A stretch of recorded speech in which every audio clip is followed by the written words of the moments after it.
ನಮಸ್ಕಾರ ಎಲ್ರಿಗೂ, welcome to my mini vlog. So ಇವತ್ತು ಗಂಜಿ ಬದಲಿಗೆ ನಾನು ಬೆಳಗ್ಗೆನೇ ಎಳ್ನೀರು ತೊಗೊಂಡೆ. ನಾನು ಮೆಡಿಸಿನ್ಸ್ ಎಲ್ಲ ತೊಗೊಂಡ್ಮೇಲೆ ಇದಾದಮೇಲೆ ನನ್ನ ರೊಟೀನ್ ಸ್ಟಾರ್ಟ್ ಆಯಿತು. ಬೇಗ ಫ್ರೆಶ್ ಅಪ್ ಆಗಿ ಪೂಜೆ ಎಲ್ಲ ಮುಗಿಸಿ ಬ್ರೇಕ್ಫಾಸ್ಟ್ ಮಾಡಿಕೊಂಡೆ. ಸೊ ಬ್ರೇಕ್ಫಾಸ್ಟಿಗೆ ನಾನು ಬೀನ್ಸ್ ಮತ್ತು ಕ್ಯಾರೆಟ್ ಮತ್ತು ಮೆಂತ್ಯ ಸೊಪ್ಪು ಹಾಕಿ ಫ್ರೈಡ್ ರೈಸ್ ಥರ ಮಾಡ್ಕೊಂಡೆ. ಸ್ವಲ್ಪ ಪೆಪ್ಪರ್ ಪೌಡ್ರ್ ಹಾಕಿ, ನಾನು ಸಾಸಸ್ ಯಾವುದೂ ಹಾಕಲ್ಲ. ಆಮೇಲೆ ಹೆಸರು ಕಾಳು ಮತ್ತು ಗೋರಿಕಾಯಿ ಹಾಕಿ ಪಲ್ಯ ಮಾಡ್ಕೊಂಡಿದ್ದೆ. ಅದಾದಮೇಲೆ ರಾಘವೇಂದ್ರ ಸ್ವಾಮಿ ದೇವಸ್ಥಾನಕ್ಕೆ ತುಂಬ ದಿನಗಳಾಗಿತ್ತು ಹೋಗಿ. ಸೊ ಹೋಗಿದ್ವಿ, ಥರ್ಸ್ಡೇನೇ ಹೋಗಿದ್ದೆ ಈ ಸಲ. ಲಾಸ್ಟ್ 2 ಸಲ ಆ್ಯಕ್ಚುಲಿ ವೀಕೆಂಡ್ಸಲ್ಲಿ ಹೋಗಿದ್ದೆ.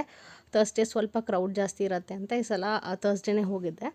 ಆ್ಯಂಡ್ ತುಂಬ ದಿನಗಳಾಗಿತ್ತು ಹೋಗಿ, ಟ್ರಾವೆಲ್ ಮಾಡೋ ಹಾಗಿರಲಿಲ್ಲ. ಸೊ ಆ್ಯಕ್ಚುಲಿ ಹೋಗಿರಲಿಲ್ಲ. ಸೊ ದರ್ಶನ ಎಲ್ಲ ಮುಗಿಸ್ಕೊಂಡು ಮನೆಗೆ ಬಂದು ಲಂಚಿಗೆ ನಾನು ಚಪಾತಿ ಮಾಡಿಕೊಂಡು ಅದ್ರ ಜೊತೆ ಕಡಲೆಕಾಳು ಪಲ್ಯ ಆ್ಯಂಡ್ ಚಟ್ನಿ ಮಾಡ್ಕೊಂಡು ತಿಂದು ಸ್ವಲ್ಪ ಹೊತ್ತು ರೆಸ್ಟ್ ಮಾಡಿ ಮತ್ತು ಟೆರೆಸಿಗೆ ಹೋಗಿ ಸ್ವಲ್ಪ ಗಿಡಗಳಿಗೆಲ್ಲ ನೀರು ಹಾಕಿ ಸ್ವಲ್ಪ ಹೂವಾಗಿತ್ತು, ಅದನ್ನು ಹಾರ್ವೆಸ್ಟ್ ಮಾಡ್ಕೊಂಡು ಬಂದು ಲಾಗಿನ್ ಆದೆ. ಸೊ ಅದ್ರ ಮಧ್ಯೆ ಡಿನ್ನರ್ ಪ್ರಿಪೇರ್ ಮಾಡಿಕೊಂಡೆ. ಹೆಸರು ಕಾಳು ಮತ್ತು ಗೋರಿಕಾಯಿ ಹಾಕಿ ಆಲ್ರೆಡಿ ಪಲ್ಯ ಮಾಡಿದ್ದೆ. ಸೊ ಅದ್ರ ಜೊತೆ ಸೊಪ್ಪಿನ ಸಾರು ಮಾಡ್ಕೊಂಡಿದ್ದೆ. ಸೊಪ್ಪು ತುಂಬ ಹೆಲ್ದಿಯಾಗೇ ಇರುತ್ತೆ. ಸೊ ಮೆಂತ್ಯ ಸೊಪ್ಪು ಮತ್ತು ಪಾಲಕ್ ಹಾಕಿ ಈ ಸಾಂಬಾರು ಮಾಡ್ಕೊಂಡಿದ್ದೆ. ಸೊ ಒಂದು ಕಂಪ್ಲೀಟ್ ಡಿನ್ನರ್ ಆಯಿತು.